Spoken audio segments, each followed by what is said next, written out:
नमस्कार, आप सभी का स्वागत है जनता टीवी पर। मैं हूं आपके साथ दुर्गा शर्मा। रुख करेंगे उत्तराखंड की तमाम अहम खबरों की ओर। देहरादून के रेस कोर्स स्थित पुलिस लाइन में उत्तराखंड राज्य स्थापना दिवस पर रजत जयंती रैतिक परेड का भव्य आयोजन किया गया, जिसमें कि राज्यपाल गुरमीत सिंह और मुख्यमंत्री पुष्कर सिंह धामी ने परेड की सलामी ली।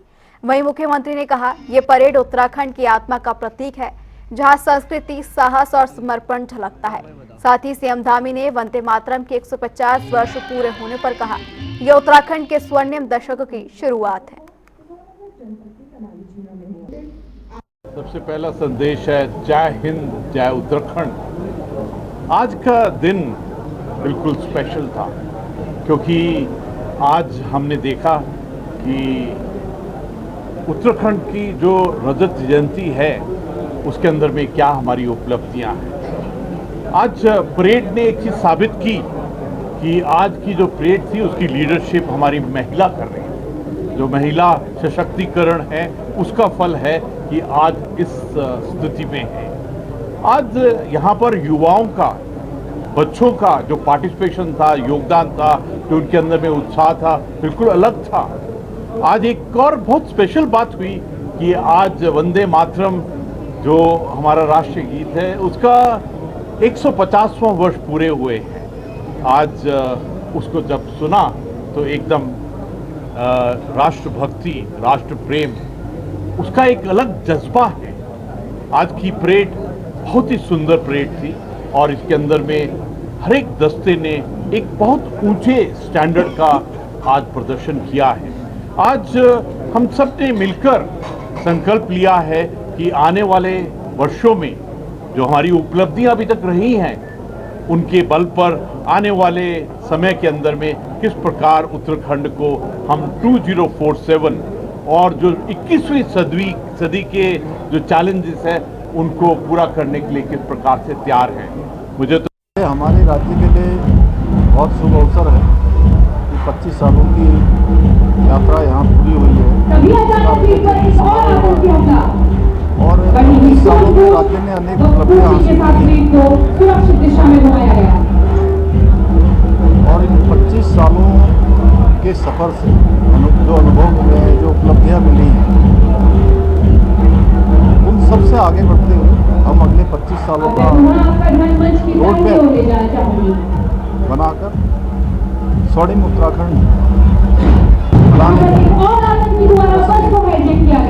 संकल्पित होकर कार्य करेंगे।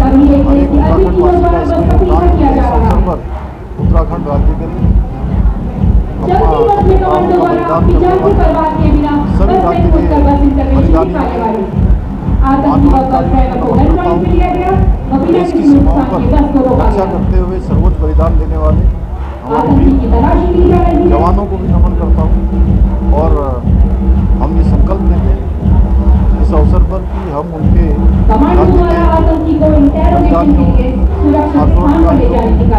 हमारे सैनिकों स्वप्न के अनुसार उन्होंने जो स्वप्न को साकार करते हुए एक स्वर्णिम उत्तराखंड का निर्माण करते हैं। हमारे प्रधानमंत्री का भी धन्यवाद करता हूँ कि उनके नेतृत्व में राज्य को अनेक विकास परियोजनाएं, अनेक विकास के काम हुए। इसके साथ साथ स्वर्गीय अटल बिहारी वाजपेयी जी का भी स्मरण करता हूँ, उनको भी नमन करता हूँ। फिलहाल ये रखेंगे एक छोटे सा ब्रेक, जल्द हाजिर होंगे। बिहार चुनाव की ऐसी कवरेज जो पहले कभी नहीं हुई। टीवी 9 की हाईटेक बस से मेरे साथ देखिए एडी, क्योंकि हमें है देश की पड़ी।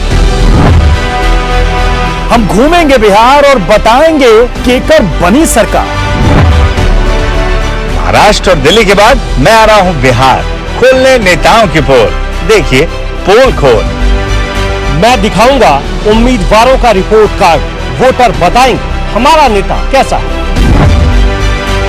बिहार में अलग अलग जाति की कहानी, जनता और एक्सपर्ट की जुबानी। मैं पूछूंगा सवाल बिहार के बड़े बड़े नेताओं से, करूंगा उनके इंटरव्यू। बिहार में इस बार किसकी सत्ता, चुनाव की सबसे बड़ी कवरेज मेरे साथ। इलेक्शन मतलब टीवी 9 भारतवर्ष, अब से लेकर रिजल्ट के दिन 14 नवंबर तक।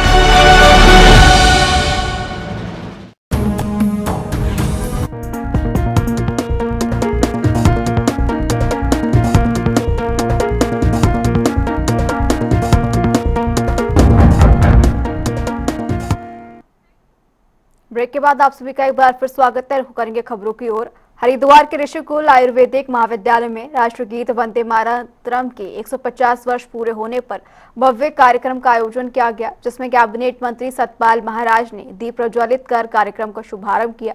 इस दौरान सतपाल महाराज ने कहा कि वंदे मातरम केवल गीत नहीं बल्कि भारत की आत्मा की आवाज है, जिसने स्वतंत्रता संग्राम को नई दिशा दी। भगवानपुर क्षेत्र का वाटर लेवल जो है बहुत नीचे गिरता जा रहा है और वो पूरा क्षेत्र डार्क जोन में आ गया है। हम लोगों ने उत्तर प्रदेश से आग्रह किया है कि इकबालपुर नहर की जो है इजाज़त दी जाए और उसके लिए हमें पानी दिया जाए। हमने टेहरी बांध की हाइट बढ़ा करके हमने काफ़ी पानी जो है उत्तर प्रदेश को दिया है और उनसे आग्रह किया है कि उसके अंदर कुछ क्यूसेक्स पानी जो है हमको भी मिले, जिससे इकबालपुर नहर चले। सीला खाले को 32 किलोमीटर तक हमने उसे खुदवा दिया है और हम चाहते हैं कि जो हमारे रुड़की का जो पानी है और वहाँ जो भराव हो जाता है उसकी समस्या ना बने। तो इकबालपुर नहर के लिए माननीय मुख्यमंत्री जी और हम लोग माननीय योगी जी के पास जाएंगे और निश्चित रूप में उनसे अनुमति लेकर के इकबालपुर का निर्माण होगा और पूरे भगवानपुर इलाके का, उस क्षेत्र का जो है तेजी से विकास होगा, वहाँ सिंचाई होगी और वहाँ किसानों को बड़ा लाभ इससे मिलने वाला है। उत्तराखंड राज्य गठन के 25 वर्ष पूरे होने पर देहरादून में विशेष विधानसभा सत्र का आयोजन किया गया, जिसमें कि कई मुद्दों को लेकर चर्चा की गई, लेकिन सत्ता और विपक्ष की बयानबाजी ने माहौल को गरमा दिया। इसी को लेकर हमारे संवाददाता ने कांग्रेस विधायक रवि बहादुर से खास बातचीत की है। देखिए रिपोर्ट।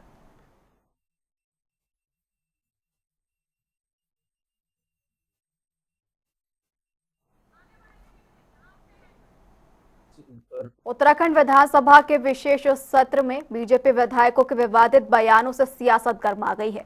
विनोद चमोली और किशोर उपाध्याय के बीच बयानों को लेकर एक बार फिर पहाड़ बनाम मैदान की बहस देखने को मिली, तो वहीं विपक्ष ने सदन में कड़ा विरोध जताया। वहीं बसपा विधायक शहजाद और उपाध्याय की प्रतिक्रियाओं ने माहौल को और भी ज्यादा तनावपूर्ण बना दिया।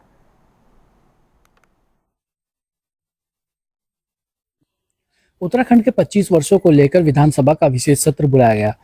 धर्मपुर से भाजपा विधायक विनोद चमोली, विकासनगर से भाजपा विधायक मुन्ना सिंह चौहान और टिहरी से भाजपा विधायक किशोर उपाध्याय के जिस तरीके से बयान सामने आए, उनके बयानों से प्रदेश की सियासत गरमा गई है। इसी के साथ ही प्रदेश की सियासत तो गरमाई ही है, लेकिन वहीं दूसरी ओर जनता में भी आक्रोश देखने को मिल रहा है, खासतौर पर हरिद्वार और उधम सिंह नगर में। देखा जाए तो जिस तरीके से जो बयान सामने आए, चाहे मुन्ना सिंह चौहान ने जिस तरीके से डेमोग्राफी चेंज को लेकर और ब्रह्मपुरा को लेकर जो बयान दिए, विधायक विनोद चमोली ने जिस तरीके से उत्तराखंड को लेकर बात कही कि मैं उत्तराखंडी हूँ, तुम नहीं लग रहे हो, हरिद्वार के विधायक रवि बहादुर से कहा। इसी के साथ ही चाहे विधायक किशोर उपाध्याय का बयान हो, जिस तरीके से उन्होंने टिहरी डैम को लेकर जो बयान दिया, तो इस तरीके के जो बयान सामने आए, उससे कहीं ना कहीं आने वाले समय में भारतीय जनता पार्टी को मुश्किलों का सामना करना पड़ सकता है। और हरिद्वार में ये एक मुद्दा बनता हुआ दिखाई दे रहा है और हरिद्वार के जो विधायक हैं वो इस मुद्दे को लेकर अब जनता के बीच में जा भी रहे हैं और इस मुद्दे को अब ये मुद्दा उठता हुआ दिखाई दे रहा है। चाहे लक्सर से विधायक शहजाद हों, बसपा विधायक हैं, या फिर जो विधायक रवि बहादुर हों, कांग्रेस से विधायक हैं, या फिर निर्दलीय विधायक उमेश कुमार हो, या फिर अन्य विधायक हों, वो इस मुद्दे को जनता का मुद्दा बनाते हुए दिखाई दे रहे हैं और ये इस मुद्दे को लेकर जनता के बीच में जाते हुए दिखाई दे रहे हैं। और ये मुद्दा काफ़ी तूल पकड़ता हुआ अब हरिद्वार में खासकर देखने को मिल रहा है। हरिद्वार के साथ साथ उधम सिंह नगर में भी ये मुद्दा अब देखने को मिल रहा है और क्योंकि हरिद्वार के साथ साथ उधम सिंह नगर भी जो है इफेक्ट होता है और हरिद्वार का असर उधम सिंह नगर पर भी और कुछ सीटों पर, देहरादून की जो कुछ मैदानी सीटें हैं वहां पर भी इसका असर देखने को मिल सकता है। तो ऐसे में आने वाले समय में पार्टी को इससे मुश्किलों का सामना भी करना पड़ सकता है। वहीं अब अगर समीकरणों को समझा जाए किस वजह से जो है पार्टी को इससे नुकसान झेलना पड़ सकता है, अगर उन समीकरणों को समझा जाए तो हरिद्वार की अगर बात की जाए तो हरिद्वार में मुस्लिम वोटर और दलित वोटर सबसे ज़्यादा फैक्टर बनता है। और ऐसे में भारतीय जनता पार्टी अगर पहले से ही देखा जाए सियासी समीकरणों के आधार पर अगर देखा जाए तो भारतीय जनता पार्टी पहले से ही वहां पर सियासी समीकरणों में उलझी हुई है। 2022 के विधानसभा चुनाव की बात की जाए तो 2022 के विधानसभा चुनाव में हरिद्वार की 11 विधानसभा सीटों में से भारतीय जनता पार्टी मात्र 3 सीटों पर ही जीत हासिल कर पाई थी। कांग्रेस पार्टी ने 6 विधानसभा सीटें जीती थी, एक बसपा के विधायक शहजाद ने लक्सर सीट जीती थी और एक निर्दलीय विधायक ने वहां पर कब्जा किया था। तो इस तरीके से जो है 11 की 11 सीटों को अगर देखा जाए तो खासतौर पर इसी के साथ ही हरिद्वार के साथ साथ अगर उधम सिंह नगर को भी देखा जाए, क्योंकि उधम सिंह नगर को लेकर के भी ये मामला बना, तो उधम सिंह नगर में भी पहले जो है कांग्रेस पार्टी की ज़्यादा सीटें 2022 में देखने को आई थी। तो ऐसे में अब आने वाले समय में इससे भारतीय जनता पार्टी को नुकसान झेलना पड़ सकता है। इस तरीके की तमाम चर्चाएं भी प्रदेश में होती हुई दिखाई दे रही है। ऐसे में हालांकि चुनाव में 1.5 साल का वक्त है और 1.5 साल तक ये मुद्दा कितना चलता है और आने वाले चुनाव में 2027 के चुनाव में इस मुद्दे का कितना असर पड़ता है, यह तो देखने वाली बात होगी। अपने सहयोगी रोहित के साथ मैं रुनसैनी, जनता टीवी, देहरादून। फिलहाल यहाँ एक छोटे सा ब्रेक के लिए जल्द हाजिर होंगे।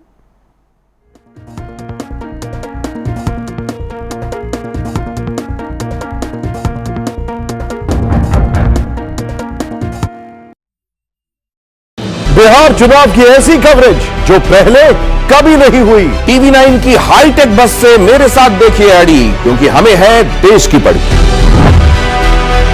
हम घूमेंगे बिहार और बताएंगे केकर बनी सरकार। महाराष्ट्र और दिल्ली के बाद मैं आ रहा हूं बिहार, खोलने नेताओं की पोल। देखिए पोल खोल।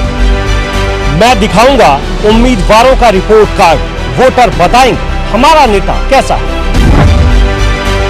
बिहार में अलग अलग जाति की कहानी, जनता और एक्सपर्ट की जुबानी। मैं पूछूंगा सवाल बिहार के बड़े बड़े नेताओं से, करूंगा उनके इंटरव्यू। बिहार में इस बार किसकी सत्ता, चुनाव की सबसे बड़ी कवरेज मेरे साथ। इलेक्शन मतलब टीवी 9 भारतवर्ष, अब से लेकर रिजल्ट के दिन 14 नवंबर तक।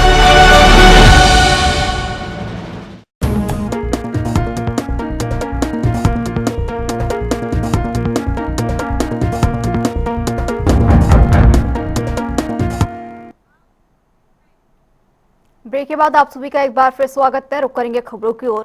उत्तराखंड राज्य गठन के 25 वर्ष पूरे होने पर देहरादून में विशेष विधानसभा सत्र का आयोजन किया गया, जिसमें कि कई मुद्दों पर चर्चा की गई, लेकिन सत्ता और विपक्ष के बयानबाजी माहौल ने पूरे माहौल को गरमा दिया। इसी को लेकर हमारे संवाददाता ने कांग्रेस विधायक रवि बहादुर से खास बातचीत की है। देखिए रिपोर्ट। एक तरफ उत्तराखंड अपना 25वां स्थापना दिवस मना रहा है, रजत जयंती मनाई जा रही है, रंगारंग सांस्कृतिक कार्यक्रम पूरे प्रदेश में देखने को मिल रहे हैं। वहीं विधानसभा का विशेष सत्र बुलाया गया था रोड मैप के लिए, जनता के विकास के लिए और उत्तराखंड की जो आगामी जो रणनीतियां होने वाली हैं उसके लिए। लेकिन विधानसभा के विशेष सत्र में नोक-झोंक जो आपसी विधायकों के बीच में देखने को मिली है, देखने में स्पष्ट रूप से देखा गया है कि भारतीय जनता पार्टी के विधायक विनोद चमोली और कांग्रेस विधायक रवि बहादुर, वीरेंद्र जाति, ये तमाम लोग, इन विधायकों के बीच में नोकझोंक हुई है। रवि बहादुर कांग्रेस के युवा विधायक हमारे साथ जनता टीवी पर मौजूद हैं, बात करेंगे। सर स्वागत है जनता टीवी पर आपका। धन्यवाद आपका। सर हुआ क्या है विधानसभा में जो ये पूरा मामला देखने में आया है? विनोद चमोली जी ने बोला है कि वो उत्तराखंडी हैं और आपकी भाषा बता रही है कि आप उत्तराखंडी नहीं है, आप पार्टी लाइन के हिसाब से बात कर रहे हैं। तो जनता जानना चाहती है पार्टी लाइन वाला क्या पूरा मामला था? देखिए यार, बात विशेष सत्र की है।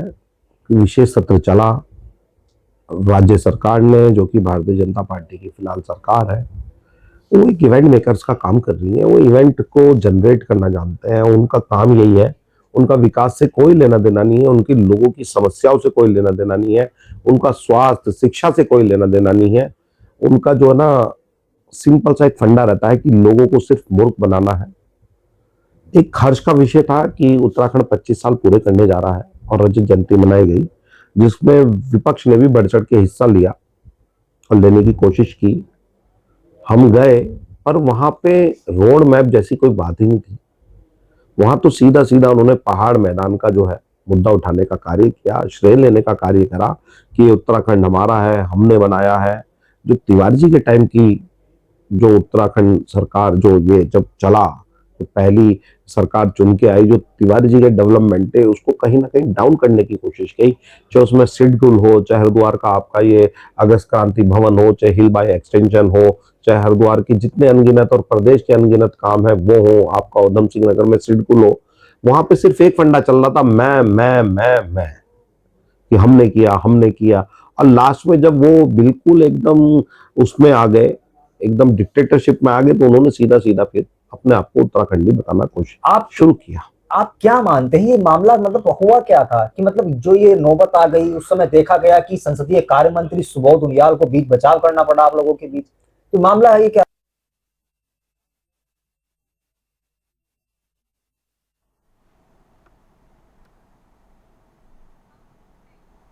फिलहाल यार रुकेंगे एक छोटे से ब्रेक के लिए, जल्द हाजिर होंगे।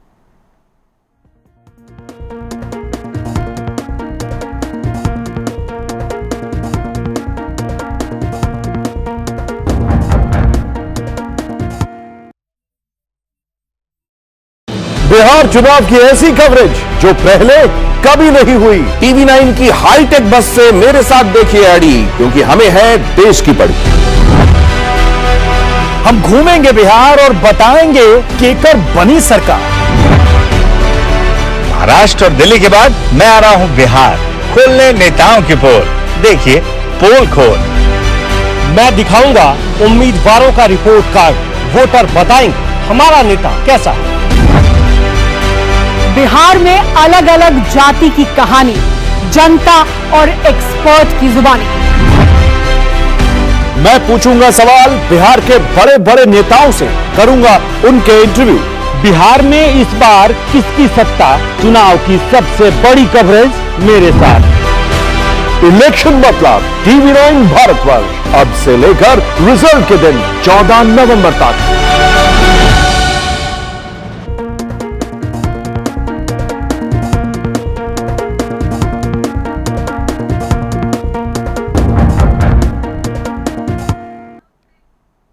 चलिए खबरों में आगे बढ़ेंगे। वंदे मातरम राष्ट्रगीत के 150 वर्ष पूरे होने पर गैरसैंण में विधानसभा अध्यक्ष रितु खंडूरी भूषण की अगुवाई में भव्य प्रभात फेरी का आयोजन किया गया, जिसमें कि कॉलेजों, स्कूलों के छात्र छात्राओं और स्थानीय जनता ने उत्साहपूर्वक भाग लिया। इस दौरान विधानसभा अध्यक्ष ने कहा कि वंदे मातरम भारत माता के सम्मान और एकता का शाश्वत मंत्र है, जिसने आजादी के आंदोलन को दिशा दी। शहर में आज हमने एक रैली ऑर्गेनाइज करी, जहां हमने जो हमारा राष्ट्रीय गीत है, जिसे 150 साल पूरे हो रहे हैं, उसकी महत्ता को समझते हुए हमने आज इसके लिए जागरूकता करी, एक रैली करी। बंकिम चंद्र चटर्जी द्वारा लिखित ये गीत हमने 1950 में इसको राष्ट्रीय गीत की उपाधि दी, और उसके बाद से लगातार हम अपने इस गीत को गाते आए हैं। लेकिन आदरणीय प्रधानमंत्री जी ने जब मन की बात में इसको बताया, तब हम इसका महत्व समझने लगे और जानने लगे कि ये माँ के लिए है, इस धरती माँ के लिए ये गीत है, जिसे जो हमें प्रेरणा देता है स्वतंत्रता से पहले किस तरह से एकजुट किया जाए पूरी भारत की जनता को। इस गीत ने वो काम किया। आज भी हमें एकजुटता की आवश्यकता है। अगर हम भारत को 2047 में एक विकसित देश के तौर पर देखना चाहते हैं, तो बहुत आवश्यक है कि हम एकजुट हों, और वंदे मातरम से सुंदर गीत, वंदे मातरम से प्रेरक गीत कोई और हो नहीं सकता है, जो हमको पूरे समाज को एकजुट करने में मदद करेगा। Thank you.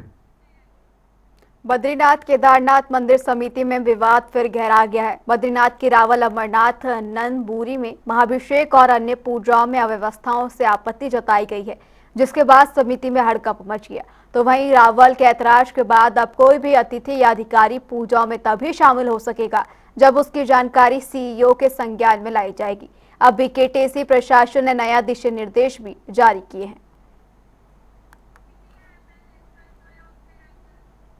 तो वहीं बद्रीनाथ केदारनाथ मंदिर समिति में नए बोर्ड गठन के बाद भी विवाद जारी है। बता दें कि रावल अमरनाथ नामदूरी की ओर से महाभिषेक और अन्य पूजाओं में अव्यवस्थाओं पर आपत्ति जताने के बाद अब ये सामने आया है, जिसमें कि समिति में हड़कंप मच गया। वहीं केदारनाथ विधायक आशा नौटियाल ने कहा कि श्रद्धालुओं की सुविधा सर्वोपरि है और सरकार जल्द ठोस कदम उठाएगी। जी बिल्कुल, समय समय पर, क्योंकि वो एक विश्व प्रसिद्ध धाम है, वहाँ दुनिया से लोग आते हैं, और जब वहाँ दर्शन के लिए जाते हैं तो कभी कभी विवाद की स्थिति भी हो जाती है।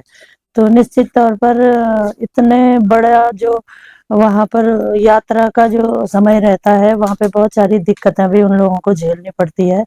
तो एक मेरे संज्ञान में भी ऐसे आया है कि एक आदेश कमेटी द्वारा निकाला गया है कि जो भी जिसके भी वहाँ पे वीआईपी जाएंगे उनको एक पत्र के माध्यम से बद्री केदार वीकेटीसी के सीईओ को लिख के देना पड़ेगा कि ये मेरे द्वारा इस तरह से ये लोग हैं, अतिथि हैं, जिसके भी अतिथि हैं उनका संज्ञान वीकेटीसी को होना चाहिए, ताकि उनको वहाँ पे उचित व्यवस्था के तौर पे या जो भी वहाँ पे दर्शन के लिए जो रखा गया है जो भी व्यवस्था, उसके द्वारा उनको वहाँ पे अभिषेक में बैठाया जाएगा। विधानसभा विशेष सत्र पर कांग्रेस विधायक मनोज तिवारी ने सरकार पर तीखा प्रहार किया। उन्होंने कहा कि रजत जयंती पर यह सत्र प्रभावी नहीं रहा और सरकार को आत्ममंथन करना चाहिए कि 25 सालों में राज्य में क्या हासिल हुआ। साथ ही उन्होंने शिक्षा, स्वास्थ्य, पलायन, सड़कों की दुर्दशा और पर्यटन विकास की धीमी रफ्तार को लेकर सरकार को कटघरे में खड़ा किया, ठोस नीति बनाने की भी मांग की। देखिए, ये 25वें वर्ष पूर्ण होने जा रहे हैं और रजत जयंती वर्ष प्रदेश सरकार मना रही है, तो मैं इसके लिए बधाई भी देना चाहता हूँ। लेकिन आज पूरे उत्तराखंड के वर्तमान सरकार को चिंतन मनन करने की आवश्यकता है कि हमने क्या पाया है। मैं ये नहीं कहूँगा कि निश्चित रूप से हमने उपलब्धि हासिल नहीं करी है, लेकिन जिस मूल भावना से उत्तराखंड राज्य आंदोलन हुआ था वो अपनी सही दिशा की ओर नहीं जा रहा। आज देखेंगे, चाहे हमारा जो शिक्षा, जो महत्वपूर्ण बुनियादी सवाल है, शिक्षा व्यवस्था बिल्कुल पटरी से उतर चुकी है। आज प्रदेश सरकार लगभग 488 विद्यालयों को, चाहे वो हाई स्कूल एंटर, उनको बंद करने का काम कर रही है, जबकि स्पष्ट है कि किसी भी व्यक्ति को शिक्षा से वंचित, किसी भी छात्र को शिक्षा से वंचित ना किया जाए। आज स्वास्थ्य, पूरे प्रदेश की स्वास्थ्य व्यवस्था चरमरा गई है। हमारे चाहे वो मेडिकल कॉलेज हो, प्राथमिक स्वास्थ्य केंद्र हो, अतिरिक्त प्राथमिक स्वास्थ्य केंद्र हो, पलायन बड़ी तीव्र गति से हो रहा है, उसके लिए कोई ठोस नीति बनाने का काम नहीं किया जा रहा है। पर्यटन के लिए आप देखेंगे कि हमारे पूरे पर्वतीय क्षेत्र की जो रोड कनेक्टिविटी है, आज हम सब उससे बहुत प्रभावित हो रहे हैं कि वहाँ पर पूरी गड्ढे हैं। मुख्यमंत्री के कहने के बावजूद भी गड्ढे नहीं भरे जा रहे हैं।